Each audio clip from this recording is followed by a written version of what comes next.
நம்முடைய மீறுதல்களின் நிமித்தம் அவர் காயப்பட்டு, நம்முடைய அக்கிரமங்களின் நிமித்தம் அவர் நொறுக்கப்பட்டார்.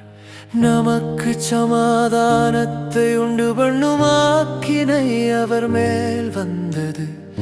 அவருடைய தழும்புகளால் குணமாகிறோம்.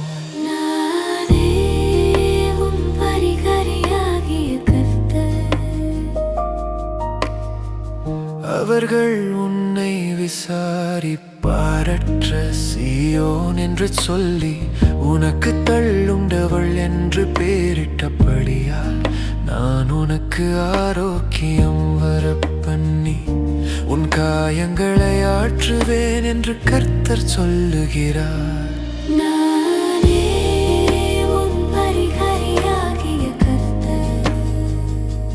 இதோ நான் அவர்களுக்கு சவுக்கியமும் ஆரோக்கியமும் வரப்பண்ணி அவர்களை குணமாக்கி அவர்களுக்கு பரிபூரண சமாதானத்தையும் சத்தியத்தையும் வெளிப்படுத்துவேன்.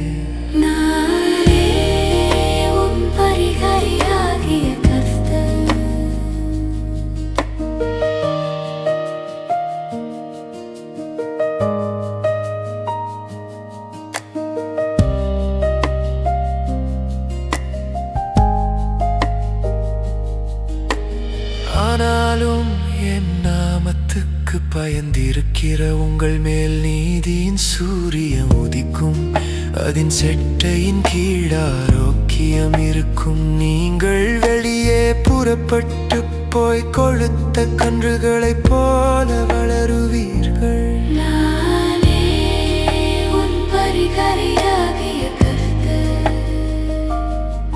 அவர் உனக்கிரமங்களை எல்லாம் மன்னித்து உன் நோய்களை எல்லாம் குணமாக்கி உன் பிராணனை அழிவுக்கு விலக்கி மீட்டு உன்னை கிருபையினாலும் இரக்கங்களினாலும் முடிசூட்டி நன்மையினால் உன் வாயை திருப்தியாக்குகிறாள்.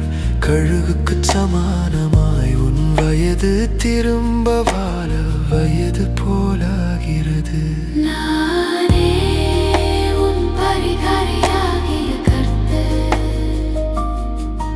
அவர் தமது வசனத்தை அனுப்பி அவர்களை குணமாக்கி அவர்களை அழிவுக்கு தப்புவிக்கிறார்.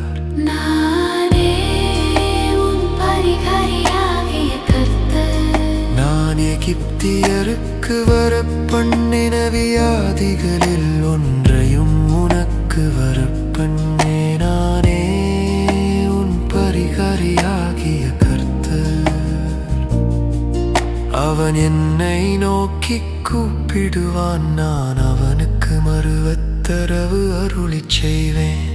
ஆபத்தில் நானே அவனோடிருந்து அவனை தப்புவித்து அவனை கனப்படுத்துவேன்.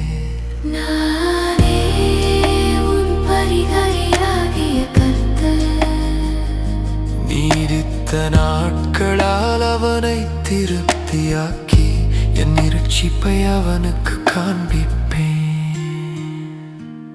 நானே உன் பரிகாரியாகிய கர்த்தர்.